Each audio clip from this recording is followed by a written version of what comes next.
মনে করি না। আমি জানি যে দুঃখ যে দেয় যে হরি, সইবার শক্তিও সেই দেয়। অশ্বিনীকর্তা কবিগান দল করেছিলেন, পদ্মা নদীর উপর থেকে যখন যায়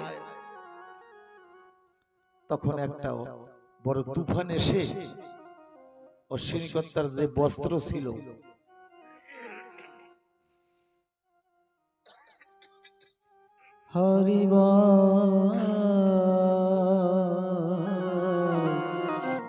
অশ্বিনীকর্তার ওই পরিধেয় বস্ত্র ওই তুফানের সঙ্গে চলে যায়। অশ্বিনীকর্তা বলছে, ঠাকুর তুমি তো জানো আমি দীনদুঃখী কাঙাল, কোন কায়দা করে এমনি তো সেরা কাঁথা পরে আমি ভক্ত মহলে বেড়াই, কোন মা আমাকে কৃপা করে একটা বস্ত্র দিয়েছিল, আমি পদ্মার উপরে যাব কবিগান গাইতে, মনে ভেবেছি এই বস্ত্রখানা পরিধান করে সব আসরে এসে আমি কবিগান করব। তুমি সেই কাপড়খানাও নিয়ে গেলে, এখন বলো তো আমি আর কাপড় কি দিই? আমি তো কেনার শক্তি নাই, আমি কারুর খেতে গেলে আমাকে কাজেও নেয় না, তোমার নাম করি বলে আমাকে কেউ কাজেও নেয় না, তাহলে আমার কবি গান গাওয়া বুঝি আর হলো না, কারণ বস্ত্র নাই। এই বলে যখন হরি বলে কাঁদলো, ঠিক যে তুফানের ঢেউটায় ওই কাপড় নিয়ে গেছিল, ঠিক ওই তুফানের ঢেউটা দেখছে অদূর থেকে সুন্দর তরঙ্গায়িত তরঙ্গায়িত হতে হতে আবার অশ্বিনীকর্তার জলের নৌকায় বাড়ি মেরে কাপড়টা দিয়ে দিল। একটা গান লিখছে ওখানে, কত দয়া করছো গুণের বলি হারি যায়, তুমি কিভাবে কাকে কত দয়া করো, কাউকে অকুল সাগরে ভাসাও, কাউকে পাঁচতলায় বাস করাও, কাউকে গাছতলায় বাস করাও, আবার কাউর ভিক্ষায় অন্ন জোটে না, কত দয়া করছো গো দয়ার গুণের বলি হারি যায়। এ হলো অশ্বিনীকর্তা। এই অশ্বিনীকর্তার গুরুদেব তারক গোসাই। তারক গোসাই বহুদিন ধরে মনে মনে ভাবছে, কবে বাবা গুরুচাঁদ আসবে জয়পুরেতে, আমি বাবা গুরুচাঁদকে নিয়ে সকল ভক্তগণকে নিয়ে আমি একটু ভক্ত সেবার আয়োজন করব, মহোৎসবের আয়োজন করব। অশ্বিনীকর্তা লিখছে না, আমার হরিচাঁদকে ঘিরে সবে দাঁড়াবে সবে, আমার বাবা গুরুচাঁদ কবে আসবে?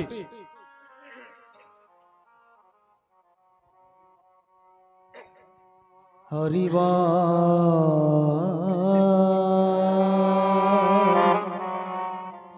হরি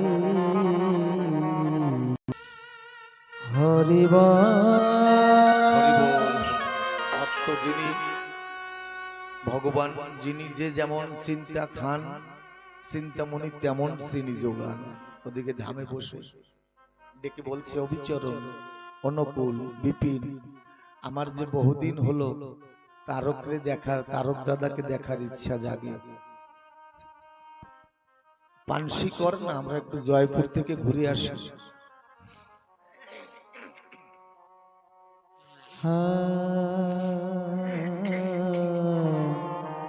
এদিকে তারক গোসাই মনে মনে ভাবছে যে মহোৎসব তো করব, ভক্ত সেবার তরে তো কিছু দরকার।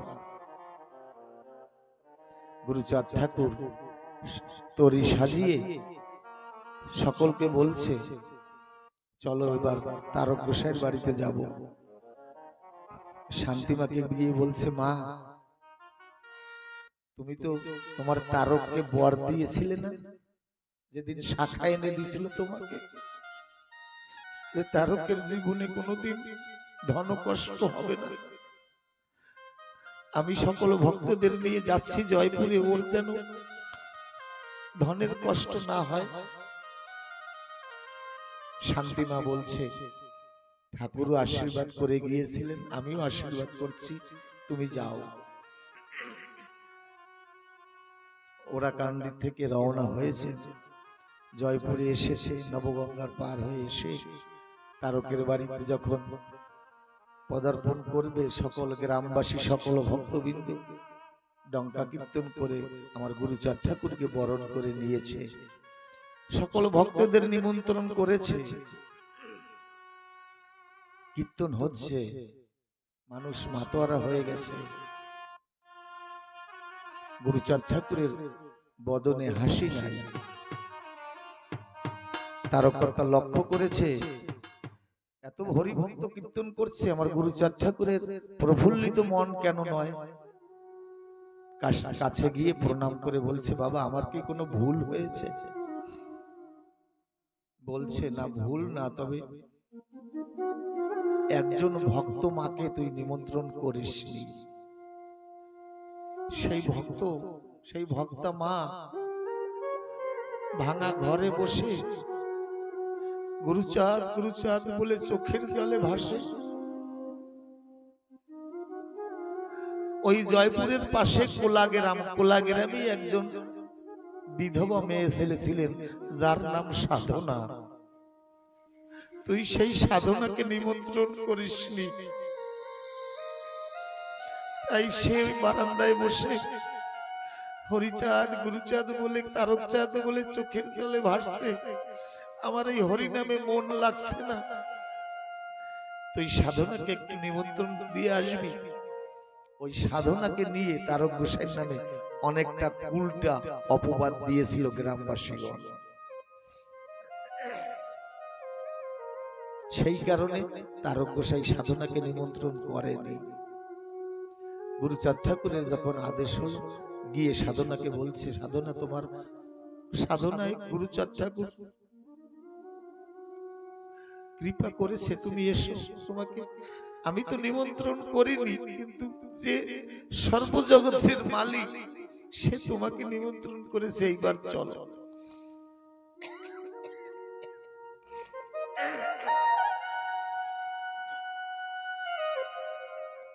সাধনা এসে ওই সীমানার পাশে দাঁড়িয়েছে, কারণ গ্রামের লোকে ওকে উল্টা বলে।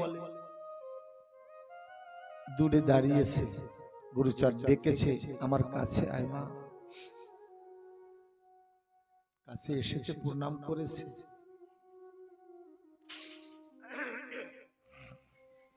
বলছে, একদিন তারককে নিয়ে ওরা কান্দিতে আসবে।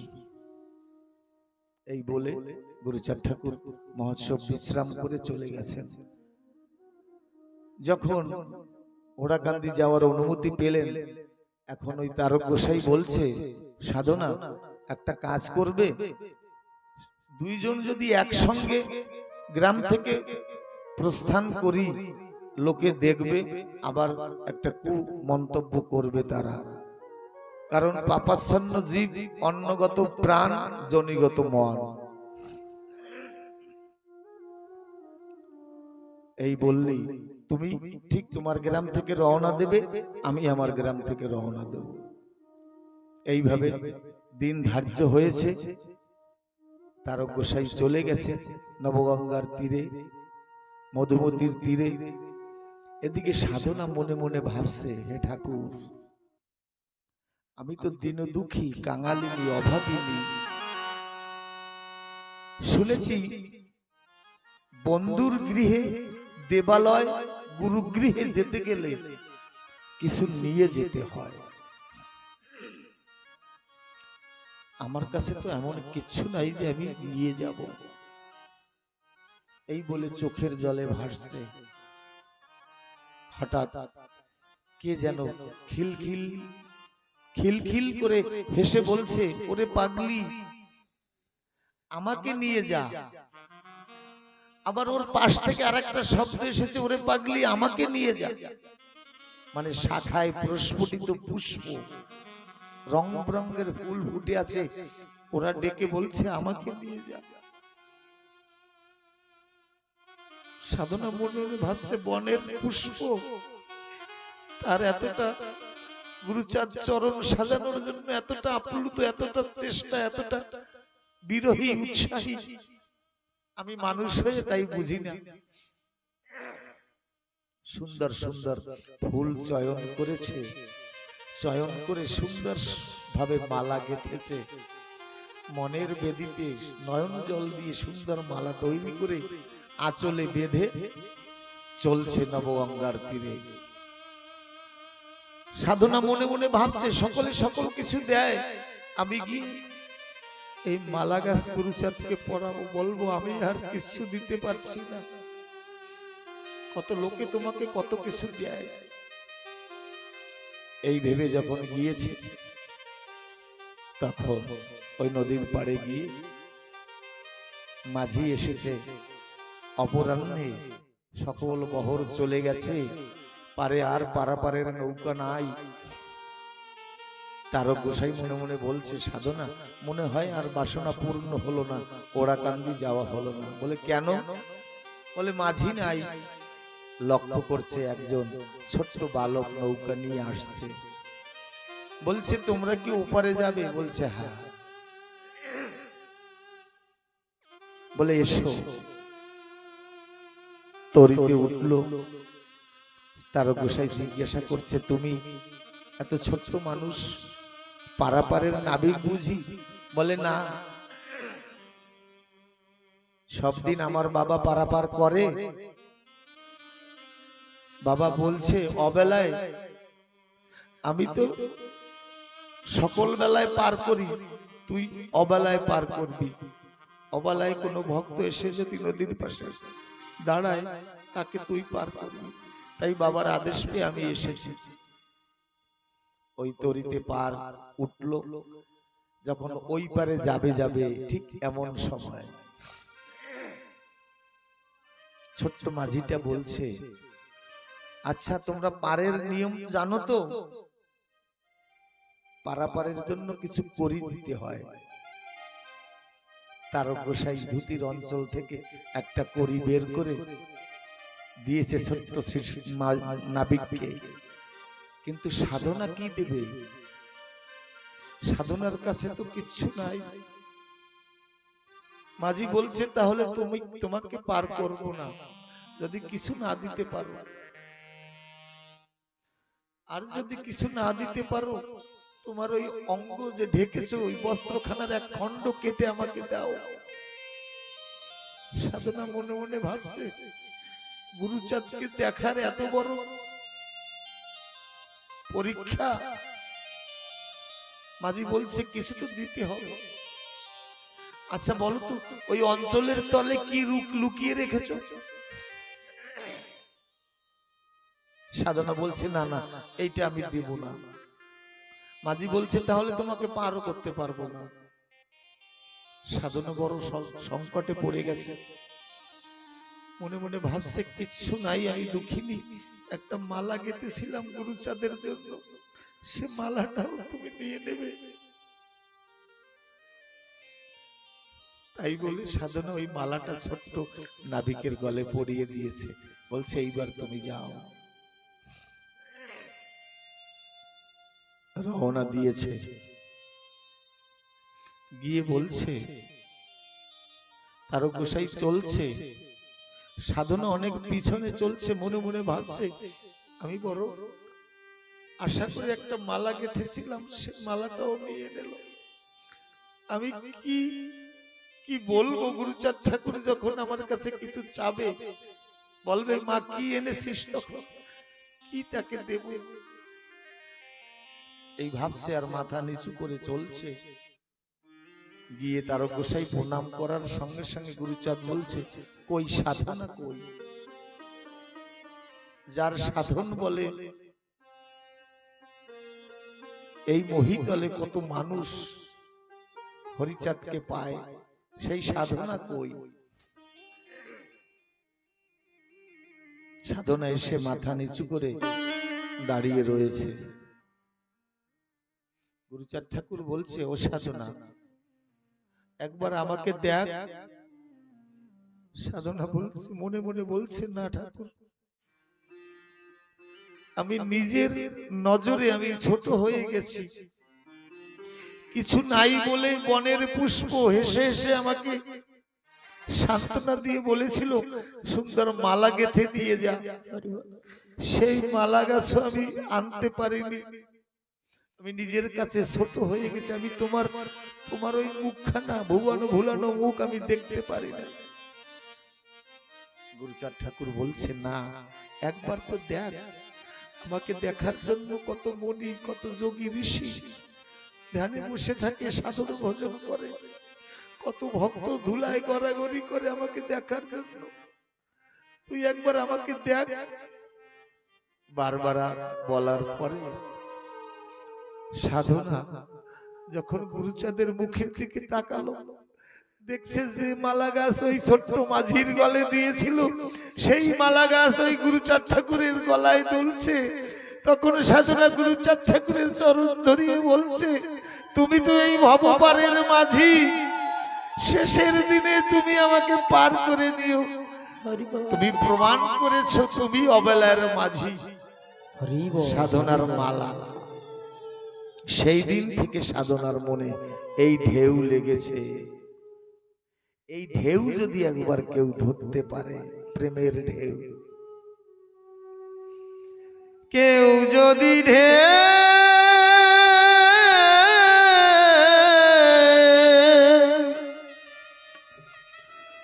ধরতে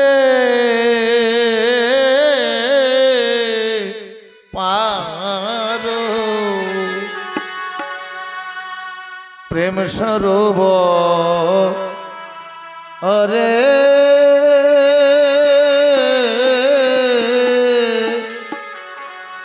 কেউ যদি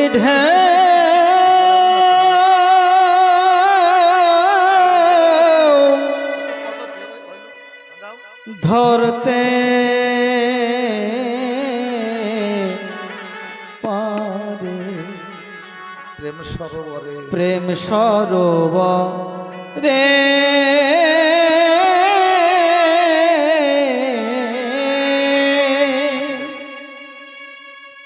অখণ্ড ব্রহ্মাণ্ড সে ঢেউ, অখণ্ড ব্রহ্মাণ্ড, অখণ্ড ব্রহ্মাণ্ড সে ঢেউ তলে ভে করে যদি ধরতে পারো,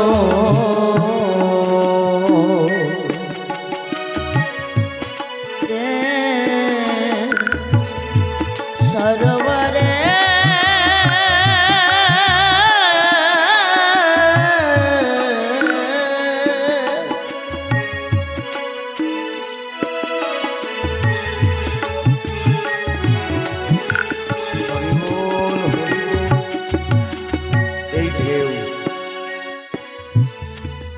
মানুষে কেন দৌড়িয়ে আসে?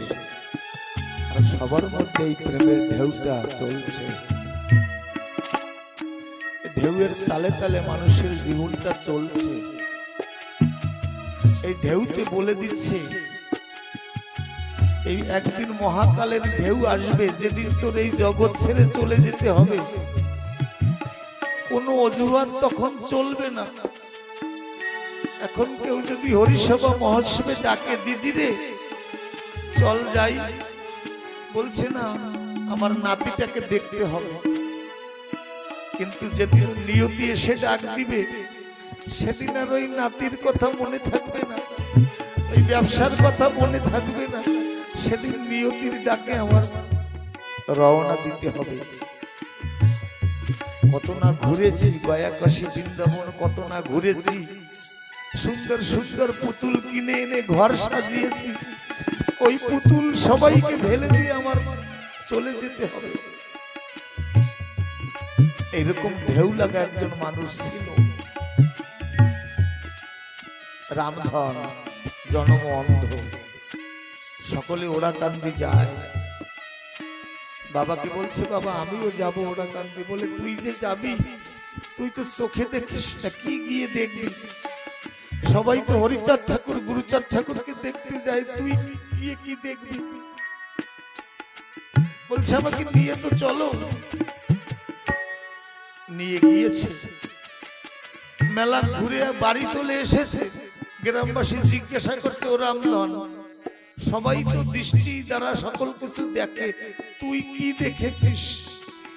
বলছে আমি তো দেখতে পাই না, আমি তো জনমন্ধ, আমি দেখতে যাইনি। আমি এই আশায় গিয়েছিলাম, হরিচাঁদ ঠাকুর শুনেছি নাকি কাঙালের ঠাকুর, পতিতের ভগবান। আমি না হয় দেখতে না পারি, সে তো আমাকে দেখতে পারে।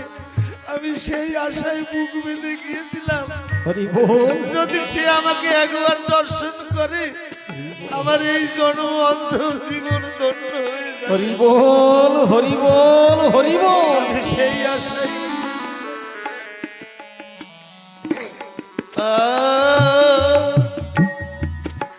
ঢেউ লেগেছে,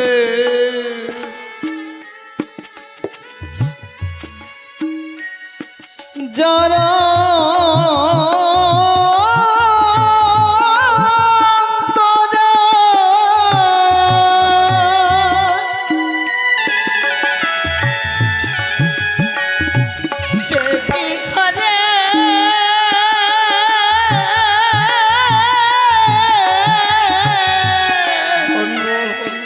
রইতে পারে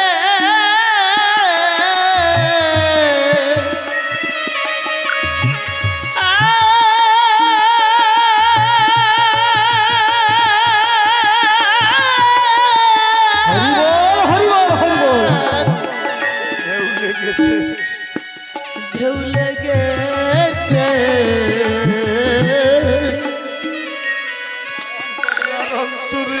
যারা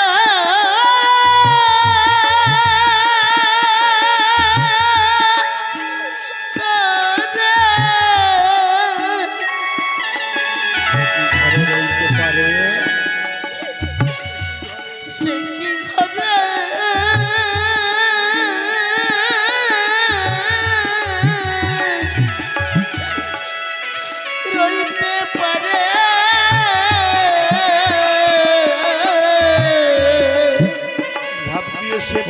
ভাব দিয়ে সে প্রেম সাগরে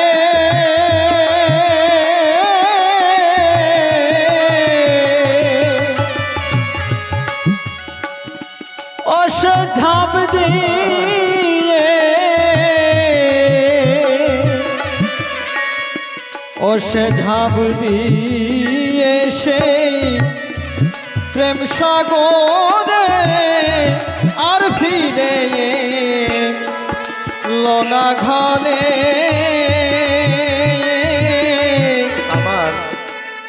আমার গোপাল সাধু বন্ধুয়াদের দল নিয়ে যাচ্ছে ভোলা নদীর পাশ দিয়ে, হরিনাম করতে করতে যাচ্ছে। জলের কুমির গুলো নদীর পাশে উঠে উঠে লাভ দিচ্ছে, বলছে ওরে মানব জাতি তোমরা ধন্য, হরিনাম উচ্চারণ করতে পারো, আমরা বনের জলের কুমির, আমরা তো হরিনাম উচ্চারণ করতে পারি না।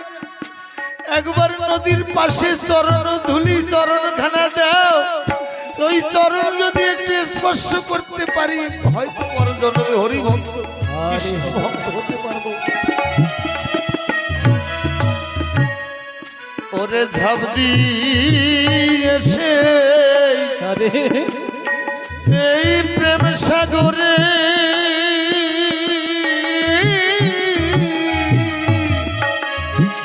আর ফিরে লোনা ঘরে।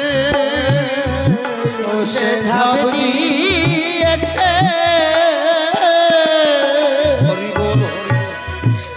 প্রেম সাগরে,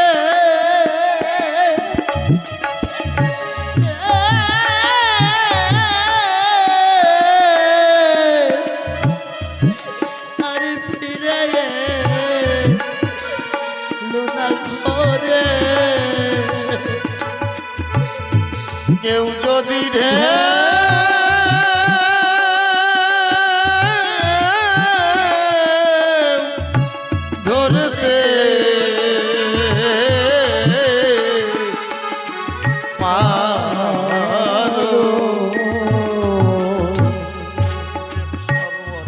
প্রেম সরোবর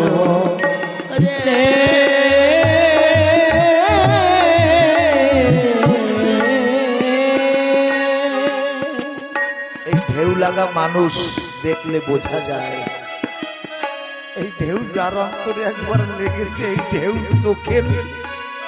চোখ থেকে ছলকে ছলকে পলকে পলকে এই ঢেউ বের হয়।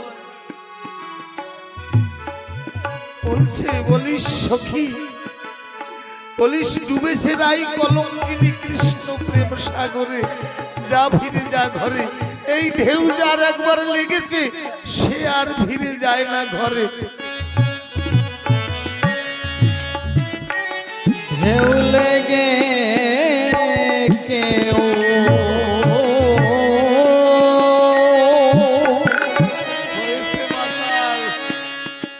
হয়েছে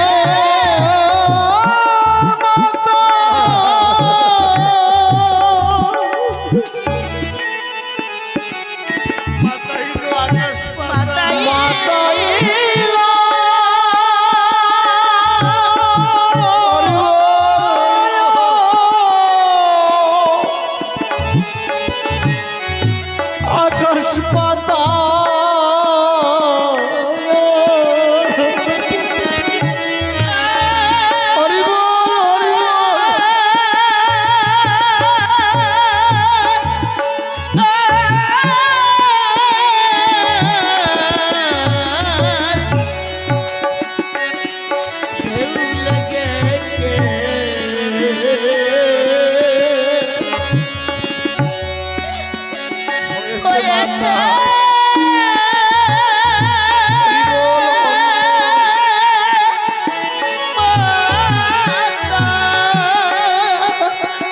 মাতাইলো আকাশ মাতাইলো আকাশ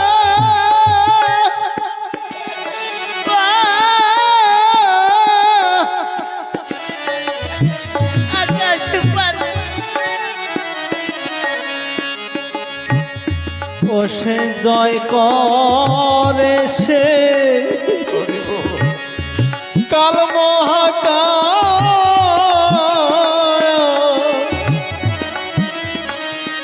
ঢেউ দিয়ে গোপাল করে জয় করেছে কাল মহাকাল কাল মহাকাল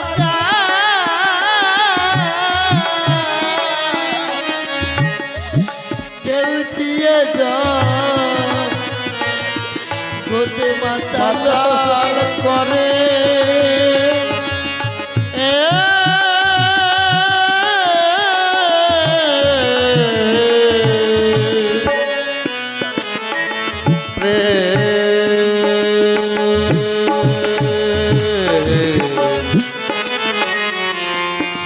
সরোবরে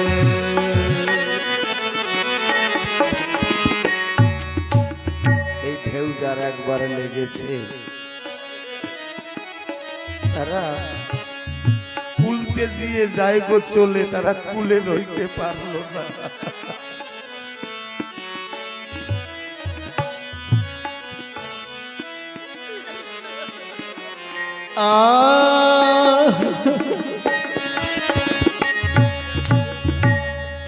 দুই একজনে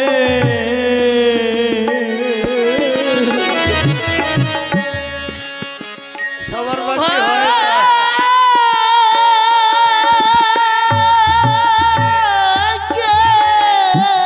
সবার ভাগ্যে এই ঢেউ হয় না। পাগল হয় সেই ঢেউ লেগে, পাগল হয়েছে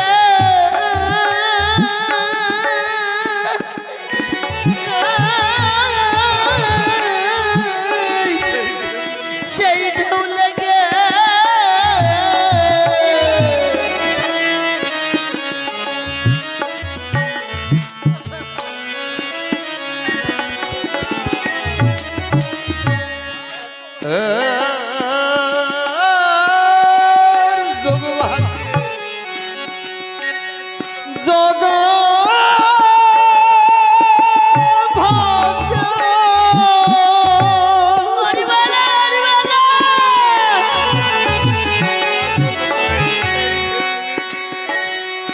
পাগল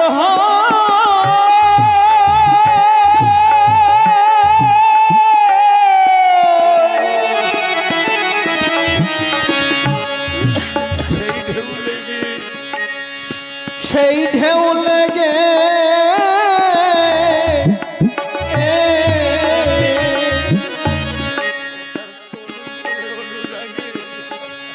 ও তার সোনু জলে অনুরাগে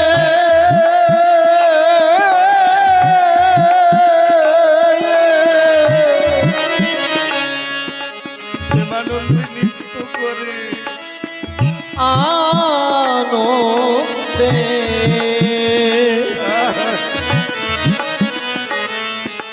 নৃত্য করে তার বলু জলে অনুরাগে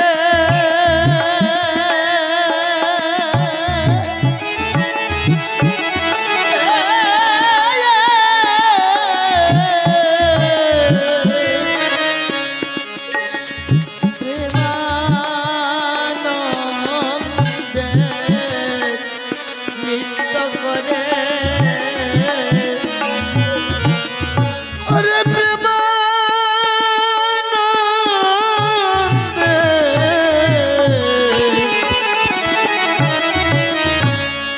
নৃত্য করে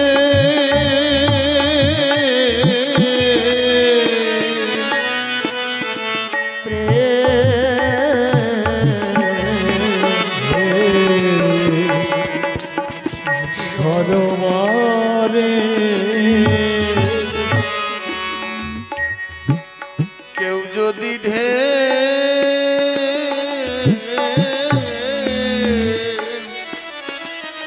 ধরতে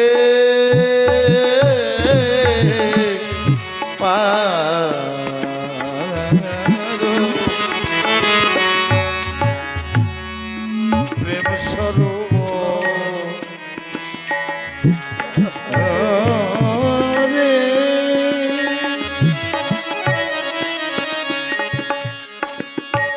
একটু বিট বিট বাজাবো তো।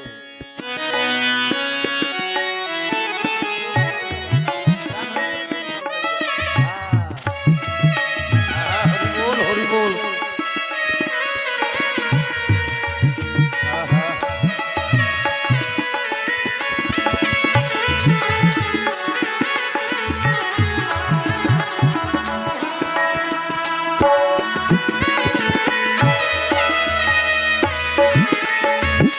বাবা হরি বল।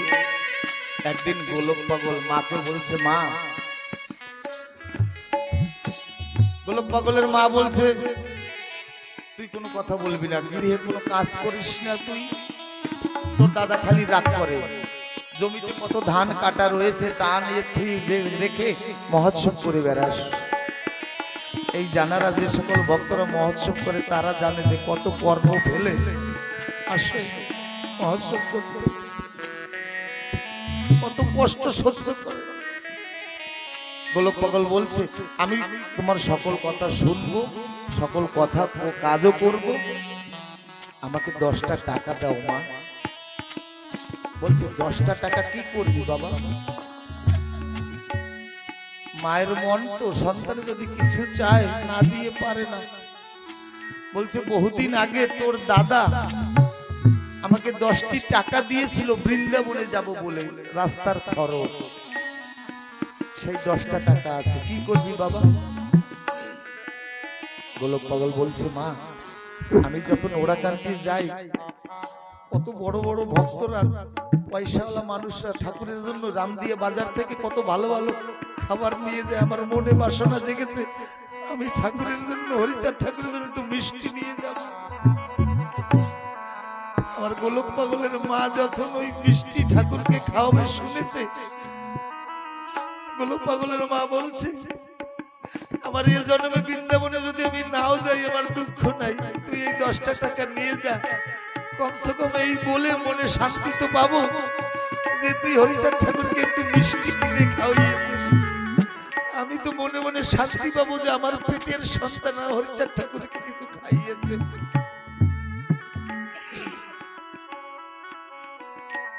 বলছে কিন্তু তোর দাদাকে কি জবাব দেবো আমি? যদি বলে টাকাটা তুমি বড় কষ্ট করে 10 টাকা দিয়েছি, তুমি বৃন্দাবনে কি দিয়ে যাবে? গোলক পাগল বলছে, মাগো আমি যদি হরিচাঁদ ঠাকুরের একনিষ্ঠ ভক্ত হয়ে থাকি, আমি এখানে বসে তোমাকে বৃন্দাবন দর্শন করাবো।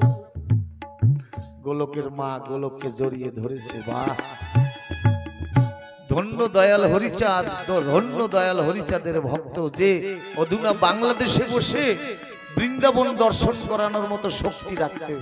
সে কেমন ভক্ত সেই গোলক পাগল।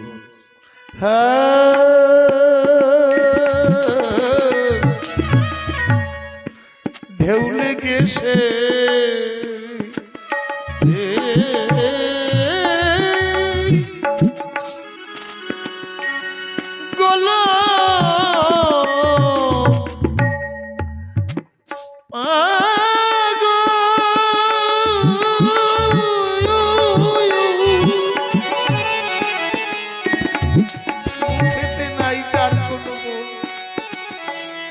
মুখেতে না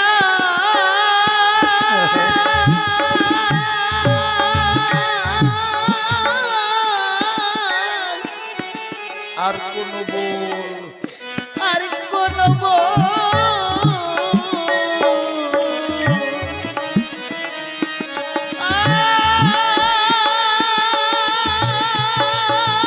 হরি বল, হরি বল, হরি বল, হরি বল, হরি বল, হরি বল। ঢেউ লেগেছে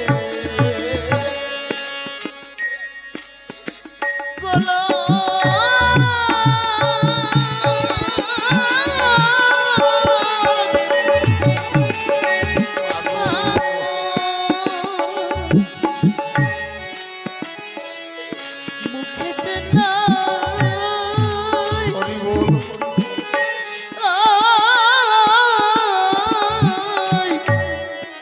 আর কোন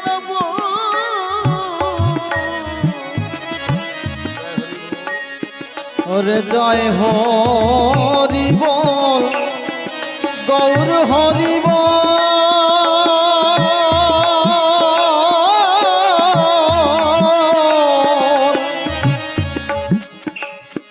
হরি বলে ও সে জয় হরি বল, গৌর হরি বল, গৌর হরি বল, সদাই হুঙ্কার ছাড়ে ও সে জয় হরি বল, গৌর হরি বল, হরি বল, হরি বলে হুঙ্কার ছাড়ে। ও সে জয় হরি বল, হরি বল, গৌর হরি বল, সদাই হুঙ্কার ছাড়ে ওরে সদাই হুঙ্কার ছাড়ে। হরি বল, হুঙ্কার ছাড়ে ওরে জয় হরি বল, গৌর হরি বল, হরি বল, হুঙ্কার ছাড়ে। হরি বল, হরি বল জোনাই হুঙ্কার ছাড়ে হুঙ্কার ছাড়ে।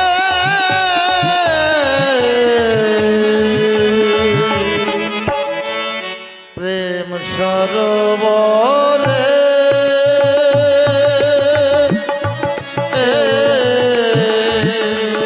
কেউ যদি রে হরি হরিতে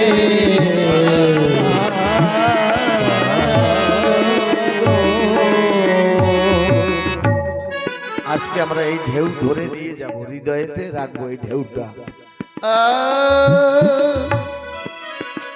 মহানন্দ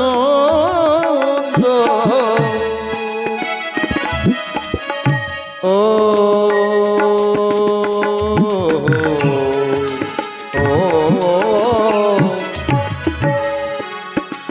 সে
হৃদয় পুরি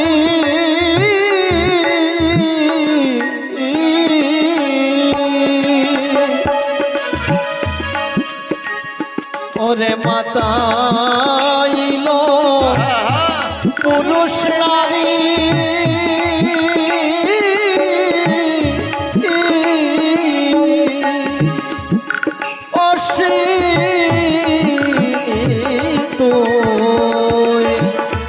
মাতলি না রে আরে মাতা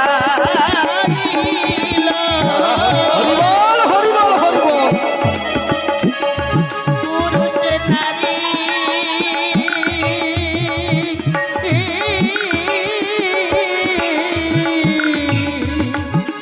ও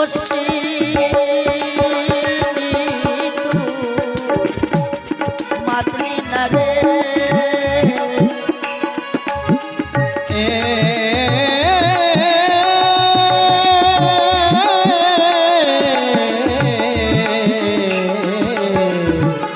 প্রেম সরোবরে প্রেম সরোবরে প্রেম সরোবরে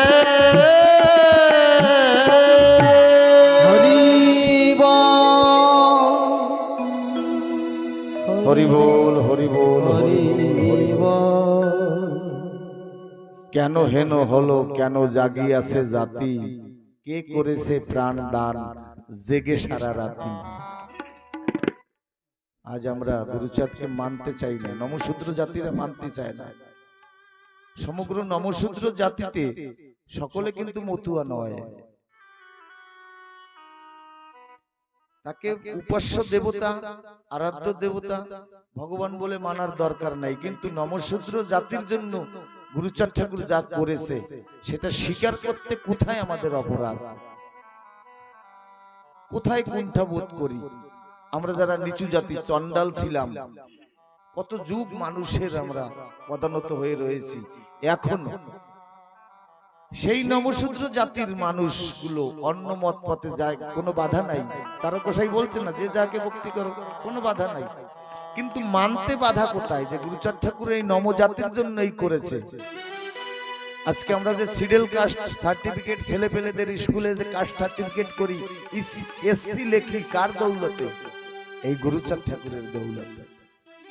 আজকে আমরা কলম ঢুকাই কার দৌলতে? গুরুচাঁদ ঠাকুরের দৌলতে। আজকে গুরুচাঁদ যদি না আসতো, এখনো ওই খরমের বাড়ি খেয়ে আমাদের জীবন ধারণ করতে হতো। কিন্তু ভুলে যাই, তাকে পূজা করার দরকার নাই, আর বেদিতে বসানোর দরকার নাই, কিন্তু তাকে মানতে বাধা কোথায়? তবুও এই শূদ্র জাতি নমশূদ্র জাতি মানতে চায় না। কিন্তু মহাজনরা বলেছে, সত্যে প্রতিষ্ঠিত যাহা লেখা থাকে, সাধ্য কাহারও নাই তাহা ঢেকে রাখে। আমাদেরই ঘরের ছেলে পান এখন শিক্ষিত হয়ে মা বাবার অনেক কার্যকলাপে ভুল ধরে, যে বাবা এটা তুমি ঠিক করনি, মা তুমি এটা সঠিক করছো না, এইটা অলিক, এইটা কল্পনা, এটা আমাদের পছন্দ হচ্ছে না। এখনই আমাদের সন্তানরাই আমাদের ভুল ধরছে। আর 10-20 বছর পরে মানবে, মানতে বাধ্য। সত্যে যাহা লেখা থাকে মানতে হবে। আজকে না, ঠাকুর বলছে না, যথা ধর্ম তথা জয়, সত্যের জয় হবেই হবে। তাই বলছে, কেন হেন হলো কেন জাগিয়াছে জাতি, কে করেছে প্রাণদান জেগে সারা রাতি। আজ কেহ নাহি করে তাহারও সন্ধান, শুধু শুধু হলো নাকি সবে মান্যবান। আমরা যে আজকে মান্যবান হয়েছি খালি খালি, আজকে আমাদেরকে এনেছে ভারত সরকার, তাই আদিবাসী ভাইরা এখন আর লেংটি পরে না।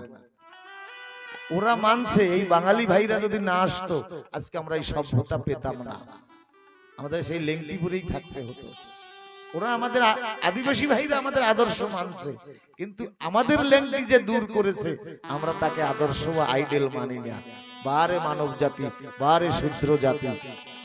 গুরুচাঁদ ঠাকুর বড় আক্ষেপে বলেছে, এমন হতচ্ছাড়া জাতি কারা? এই নমশূদ্র জাতি ছাড়া আমার মতো গুরুচাঁদকে চিনল না তারা। শুধু শুধু হলো নাকি সবে মান্যবান, সহজ সরল সত্য। তাই আজ বলি, গুরুচাঁদ কৃপা গুণে হয়েছে সকলই। গুরুচাঁদ রূপে এলো, নিজে বিশ্বনাথ উদ্ধারিল বিশ্ব, জনে করি কৃপা লাভ পাত। আজি হতে বুঝিলাম এই তত্ত্ব সার, পতিত বান্ধব গুরুচাঁদ কর্ণধর। এই পতিতের একমাত্র বান্ধব আর কেউ নয়। আমি কোনো ভগবানকে অবজ্ঞা করছি না, যে যাহাকে ভজনা করেন সেই তার ঈশ্বর, আমি মানা করছি না। আমরা কি ভালোবাসি না কৃষ্ণকে? আমরাও কৃষ্ণ নাম শুনলে প্রেমে গদগদ হই, কৃষ্ণ নামে নয়ন জল ঝরে। আমরা বুঝেছি কৃষ্ণ যেই কৃষ্ণ সেই হরি, ভজন নিষ্ঠা নাম নিষ্ঠা করি। রাম কৃষ্ণ কালী ভিন্ন কবু নহে এরা, বোঝে না যারা তারা আখি হারা, সবই এক। তাই বলছে আজি হতে বুঝিলাম এই তত্ত্ব সার, পতিত বান্ধব গুরুচাঁদ কর্ণধর।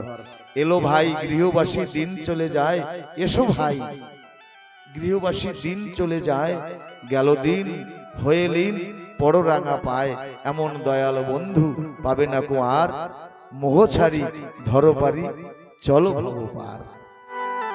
তাই আজকে অনেক সময় অতিবাহিত হয়ে গেছে, অনেক কথা বলার ছিল, গৃহকর্তার দিকেও লক্ষ্য রাখতে হবে।